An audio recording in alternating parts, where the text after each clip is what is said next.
Welcome into a mailbag here on the Cleveland Browns Report by Chat Sports. Matthew Peterson answering the questions you guys ask during our live show, which airs every single Thursday at 4 Eastern. So if you want to ask a question and be on a future mailbag, join us then, Thursdays, 4 Eastern.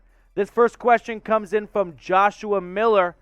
Lamar Jackson might be on. No, Josh, no. You asked. We're going to skip. You're an OG of the channel. I think you're just trying to get me right now. But no, I'm not going to even finish reading that. I will not bother anyone else with this question. Funny guy, Josh. All right, Scorpion, what do you got for me? Are you disappointed that Bell never did anything the first game? Anything's a strong word. Did he get a reception? No. Was he used in wide receiver screens for run blocking? Yes. And I think that speaks to a little bit of confidence that Stefanski and the coaching staff have in him of, hey, if you're going to be on the field and you're not a stud receiver at start, which is true for 95% of receivers, you got to do the other stuff well. You got to run block. This Browns team wants to run the football.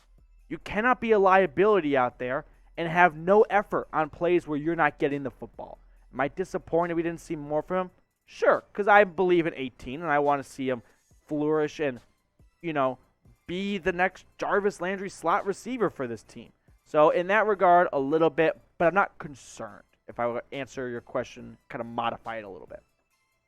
Let's see what David wants to ask. Do fans know the reason we don't see Brownie the Elf is because Fart Modell didn't like him? I think every single Cleveland Browns fan the last week, their knowledge of the Brownie the Elf, just the big brain emoji, it got so much bigger, right?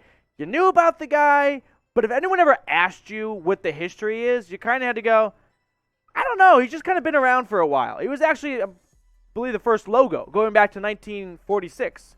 Maybe he came a little later. See, even myself, I'm like trying to catch myself up on the. But yes, what David's pointing out, Art Modell, the former owner, is like, we're ditching this bad boy. That's why he left. So I don't mind him coming back now. All right, the Brown Tiger, who had a super chat. Do you think they'll use a combo of Dobbs and Brissett this game to keep the Jets' defense guessing? I go back to my old saying. If you have two quarterbacks, you have no quarterbacks. I do not want to see this 2 QB system. If you want to put Dobbs on the field, make it one trick play where he lines up in the wide receiver position. And maybe it's kind of like the Cowboys game, right? Except instead of OBJ throwing it this time, it's Dobbs, but they'll all see that coming anyway. This question coming in from Ecuador.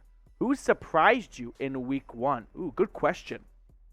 I'm trying to think of people that surprised in terms of I didn't have huge expectations for.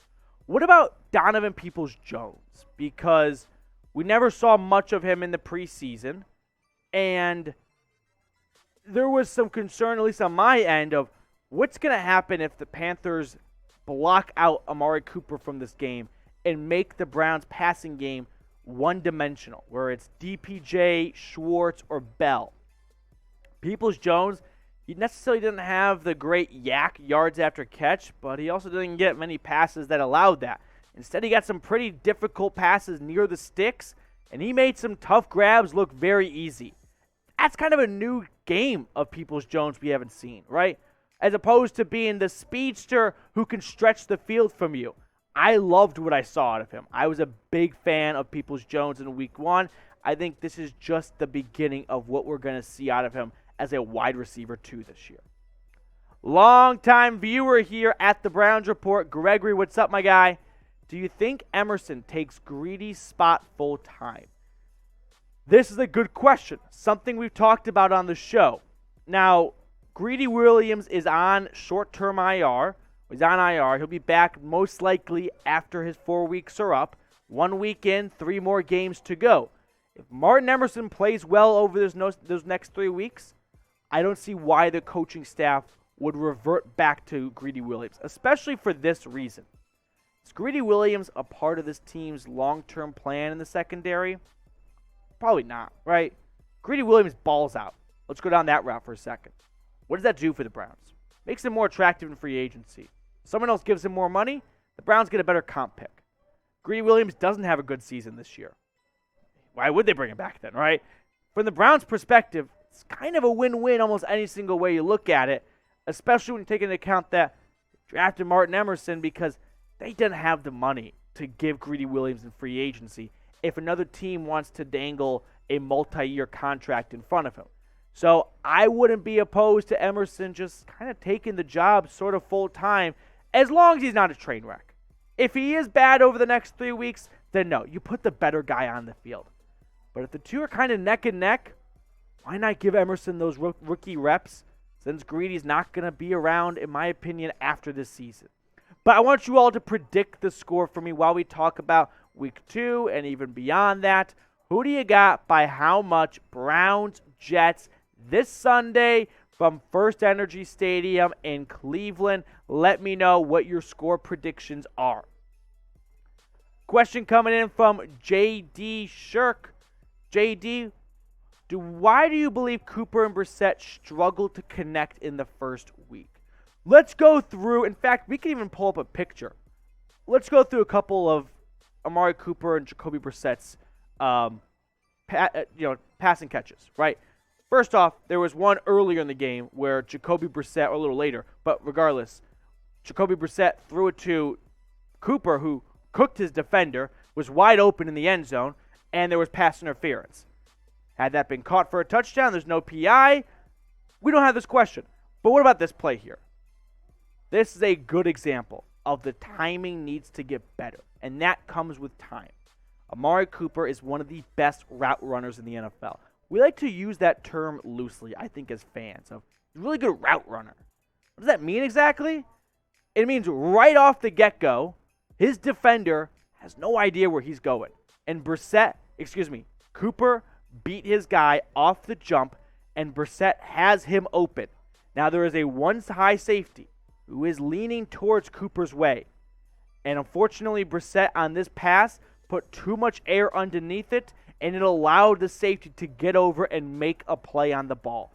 This is the timing aspect of where Brissett and Cooper have to be on the same page of, hey, if I beat my man and there's just one safety and he's leaning to my half of the field, you cannot put it 25 yards down the field. The safety will get over and make a play on the football. You have to put it a little closer to the sticks. It won't be a huge gain, but it's better than an incompletion. I think this comes with time. What's up, Ray? Let's get to your question, dude. Do you think that Stefanski will continue to use tight ends to block for the run game? Yes, I think so. David Njoku coming out back in 2017 struggled in the pass blocking department for tight ends. He has improved there. Harrison Bryant can pass block. This is a staple of the Cleveland Browns offense of we want to run the football and want to outnumber you. Good way to do that is to use tight ends. Now, if you want to be on our next mailbag, you got to be subscribed. These exclusive mailbags, not all that exclusive, because the channel's free.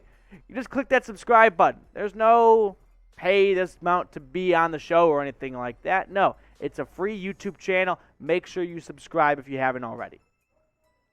We got a question coming in from Noah Steffler. Who else wants a Cade York jersey now? If I could add one digit to my jersey, I'd be all about it.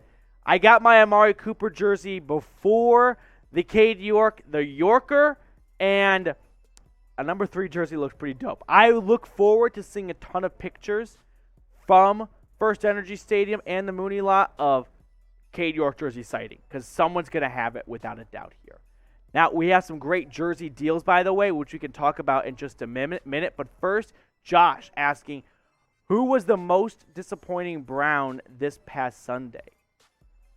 Well, on the darker side, most disappointing player for the Browns on Sunday, I will go with, I don't think Denzel Ward altogether had a superb game.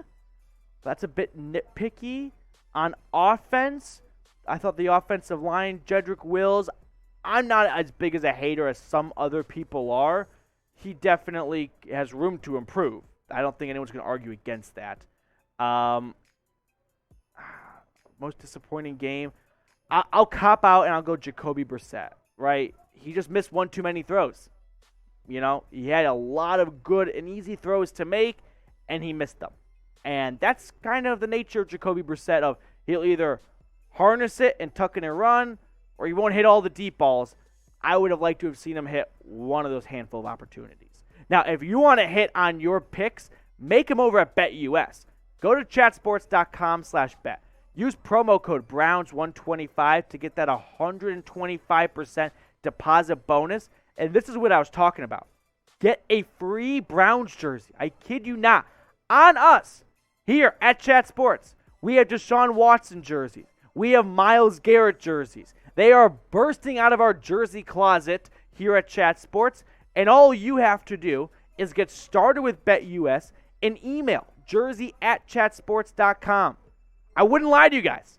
It's really that simple and easy. If you go to chatsports.com/bet and use promo code Browns125, sign up, put 100 bones in, get that deposit bonus, splurge on Browns minus 6.5 against the Jets. Once you make your first bet, just send a screenshot to jersey@chatsports.com. And next thing you know, we just need to know what jersey, what size, and what color you want. And you are repping a brand new, like I am wearing right now, Cleveland Browns jersey. Let's go to this question from Mike Benchoff. Need to get Jerome Ford some time. This week's game might be the time. We saw Jerome Ford pick up a presence in special teams, because speaking of like cardiac kids moment at the end of the game, anytime Dimitri Felton fields a punt, it's a bit of like a heart attack waiting to happen.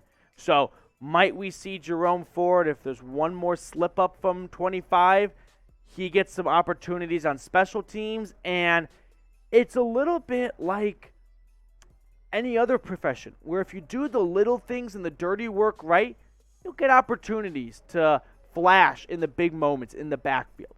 Ford does well in special teams. You might get some touches from Brissett in the backfield. Last question of today's show. What's up, Ryan? Who should I start in my fantasy, Cooper or DPJ? Go with Cooper. I think DPJ is a little bit more of a, I wouldn't say safer pick, but he got more receptions. So, like, you just look at the stats, you feel that way. But Cooper, if Brissett hits him on that one deep ball on the right sideline, or if there's no pass interference in the end zone and he's not absolutely hugged by the defender, he catches a wide open touchdown pass. This stuff, with time, is going to pay out in the long run. I would go with Amari Cooper. He's just got a higher ceiling, in my opinion.